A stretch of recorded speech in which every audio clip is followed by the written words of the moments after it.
আপনাকে আমি কতবার বললাম যে আমার 5টা উপদেশ মনে রাখবেন। আমি আব্দুর রাজ্জাক বিন ইউসুফ আপনার জন্য জাতিকে 5টা উপদেশ দিয়ে গেলাম। এক, আপনার জীবনের সবচেয়ে জরুরি কাজ কোনটা? এর চেয়ে জরুরি কাজ পৃথিবীতে নেই, সেটা হলো সালাত, নামাজ। মনে রাখতে হবে আপনাকে।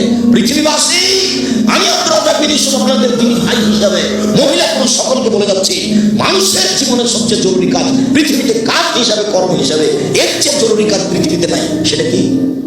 সালাত। জীবনে এর সাথে কোনোদিন আপোষ করিয়েন না।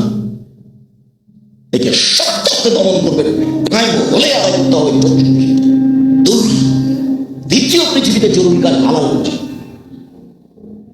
আপনাকে আমি ব্যাংকে লোন নিয়ে ব্যবসা করতে বলিনি, কোনোদিন বলিনি। চকলেট দিয়ে ব্যবসা করতে বলেছি, তাহলে লোন নেওয়া লাগবে। চকলেট দিয়ে যদি আমি ব্যবসা করি তো লোন নেওয়া লাগবে না। লোন এত খারাপ, লোন এত খারাপ, লোন এত খারাপ যে লোন যেন আমি না করি, এই জন্য আল্লাহর নবী দিন ত্যাগ পরিত্রাণ চাইতেন। সালাম ফিরার পূর্বে এমন কোনোদিন জীবনে একটা দিন ঘটেনি যে এই দোয়া বলেননি।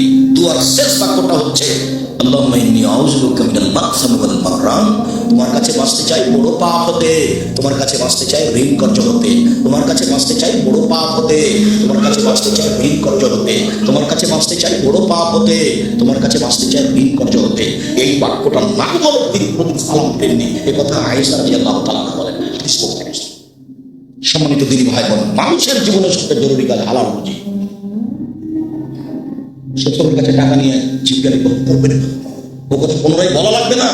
শতবার বলেছি যে যৌতুকের টাকা দিয়ে চাউল কিনে ভাত খেয়ে বাজার কবুল হবে না। ভিক্ষা করার টাকা দিয়ে চাউল কিনে ভাত খেয়ে বাজার কবুল হবে। আমি ভিক্ষা করবো কেন? আমার গায়ে শক্তি আছে, কাজ করে নিতে পারি। তবুও ভিক্ষা করার টাকা দিয়ে চাউল কিনে ভাত খেয়ে বাজার কবুল হবে। যৌতুকের টাকা দিয়ে ভাত খেয়ে বাজার কবুল হবে না। চাউল কিনে ভাত খেয়ে বাজার কবুল হবে না। ওটা হারাম টাকা, যৌতুক শ্বশুরকে ফেরত দিতে হবে। এটা বলেছে, যেটা বলছিলাম হালাল রুজি। তিনি কোরআন তেলাওয়াত 24 ঘন্টা একবার কোরআন মাজিদ তেলাওয়াত করবেন, করতেই হবে, নাহলে কোরআনটি পক্ষে চলে যাবে।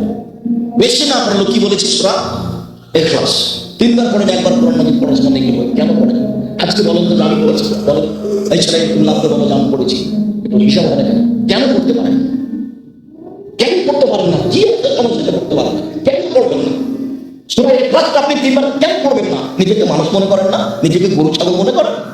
বুঝে না ওরা চক্ষু, বুঝে না ওরা অন্তর আছে, বুঝে না।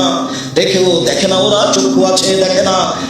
শোনে না ওরা কান আছে, শোনে না। উলাইকা কাল আনআম, তারা পশু প্রাণীর মতো, তারা গরু ছাগলের মতো, তারা কুকুর শ্রীগেলের মতো। নিজেকে গরু ছাগল মনে করেন, পশু প্রাণী মনে করেন? কেন আপনি পড়েননি কোরআন? অন্তত সূরা ইখলাসটা কেন পড়েননি? এটা হলো